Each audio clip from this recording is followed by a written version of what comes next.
10 negara termiskin di dunia. Indonesia kalah sama Yaman.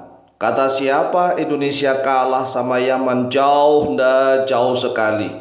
Yaman itu termasuk negara termiskin di dunia nomor 9. Sedangkan Indonesia negara terkuat ekonominya di dunia. Jadi jangan dibandingkan. Yaman gak ada apa-apanya. Yaman termasuk negara termiskin di dunia nomor 9.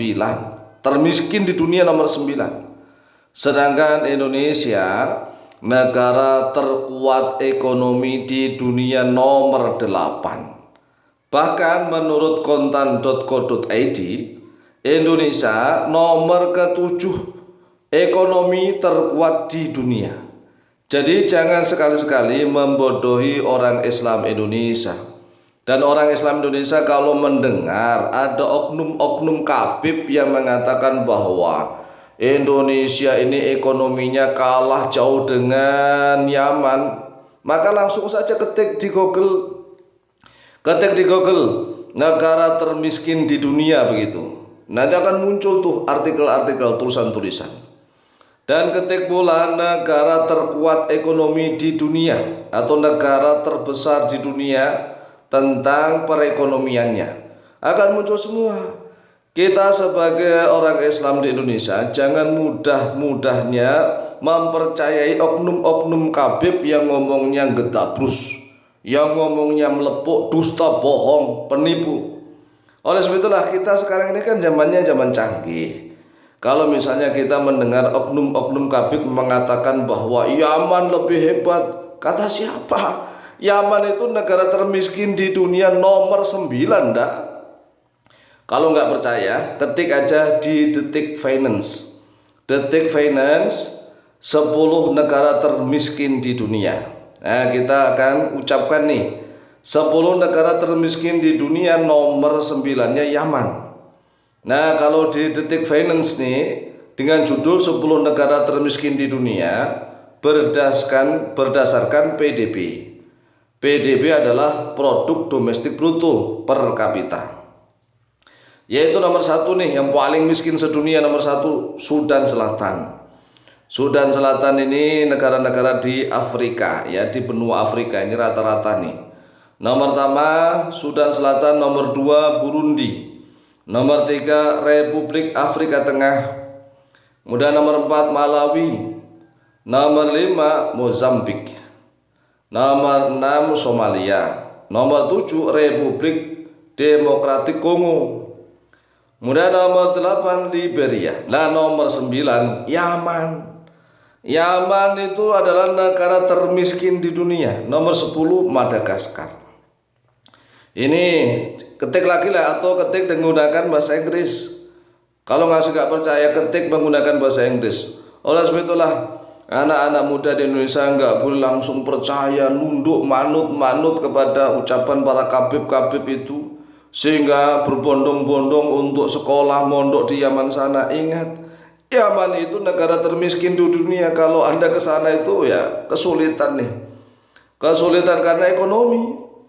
Nah, sedangkan menurut berita di merdeka.com, IMF nih, IMF, Indonesia menjadi negara dengan ekonomi terbesar di posisi ke-8 dunia. Maka jangan sekali-sekali membandingkan Indonesia dengan Yaman. Masalah ekonomi, Indonesia nggak bisa dibandingkan dengan Yaman. Jauh sekali, ibarat langit dengan bumi. Bena sama wal ardi. Ya, Indonesia ini negara yang diberkahi oleh Allah. Makanya para kabib-kabib Yaman itu kerasan di Indonesia, karena negara Indonesia adalah negara luar biasa. Nah, sayangnya orang-orang Islam di Indonesia ini mudah saja dikibulin oleh mereka, mudah saja dibohongin oleh mereka. Mereka para gedabrus, para melepuk, dusta, bohong. Dan kita harus sadar, ya, kita harus sadar kita sebagai bangsa yang diberkahi oleh Allah. Negeri kita diberkahi oleh Allah. Lihat di merdeka.com nih, posisi ke-8 dunia Indonesia ini, terbesar ekonominya. Dengan urutan yang pertama Cina nomor 1, kemudian nomor 2 Amerika Serikat, nomor 3 India, nomor 4 Rusia, kemudian nomor 5 Jepang, nomor 6 Brasil, nomor 7 Jerman, dan 8 Indonesia. Indonesia itu nomor 8 ekonomi terkuat di dunia, mengalahkan Prancis dan Inggris. Jadi walaupun Prancis dan Inggris ini termasuk negara maju, tetapi kalau menurut IMF, Indonesia lebih maju nih, lebih kuat. Hanya saja memang di Indonesia ini ya kan tidak merata. Jadi ekonomi itu nggak merata, pemerataan ekonomi kurang. Tetapi kalau segi kekuatan ekonomi, Indonesia itu tetap tertinggi. Orang Indonesia itu kaya-kaya. Hanya saja itu tadi kebijakan pemerintah kita yang belum memeratakan ekonomi. Pemerataan ekonomi belum. Jadi kalau menurut PDB, produk domestik bruto ini kan dihitung ini secara rata-rata. Secara rata-rata mulai dari orang kaya, orang miskin dan seterusnya, kemudian dijumlah dibikin rata-rata. Hanya saja tidak ada pemerataan ekonomi. Jadi dihitung rata-rata antara orang kaya, orang miskin semuanya dihitung, kemudian PDB-nya sekian. Indonesia ekonomi terkuat. Nah, oleh sebab itulah kalau seandainya Indonesia ini pemimpinnya adil, bijaksana, mampu untuk melaksanakan pemerataan ekonomi. Pemerataan ekonomi jangan sampai yang kaya semakin meledak-ledak menjadi orang-orang yang tidak terhitung hartanya. Sedangkan yang miskin masih banyak keleleran di mana-mana, bleder istilahnya. Indonesia itu hanya satu aja. Ya bagaimana para pemimpin ini mampu untuk memeratakan ekonomi. Masalah negerinya yang diberkahi oleh Allah ya jelas jauh sekali dengan Yaman. Jadi jangan sekali-sekali lagi kaum muslimin wal muslimat di Indonesia ini mudah sekali percaya dengan ucapan melepuknya para kabib, melepuknya gedabrusnya para kabib. Mereka itu gedabrus melepuk, ngomongnya besar-besar segunung-gunung tapi nggak ada kenyataannya. Ya kalau mereka misalnya mengatakan Indonesia ada apa-apanya dengan Yaman, ketik aja langsung di Google.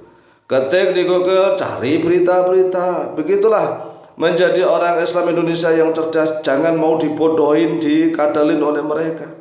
Kalau orang Islam Indonesia itu dibodohin, dikadalin, diam saja, manggut-manggut saja, lama-kelamaan negara kita akan dimiliki oleh mereka. Baru setelah itu anak cucu kita nanti akan keleleran, Masya Allah. Oleh sebab itulah, jadilah orang Islam Indonesia yang cerdik, cerdas, dan pandai. Inilah jawaban kami. Dan buktinya bisa dilihat di Google berita-berita tentang perekonomian. Semoga manfaat dan barokah, lebih dan kurangnya mohon maaf. Wallahu ta'ala a'lam bishawab.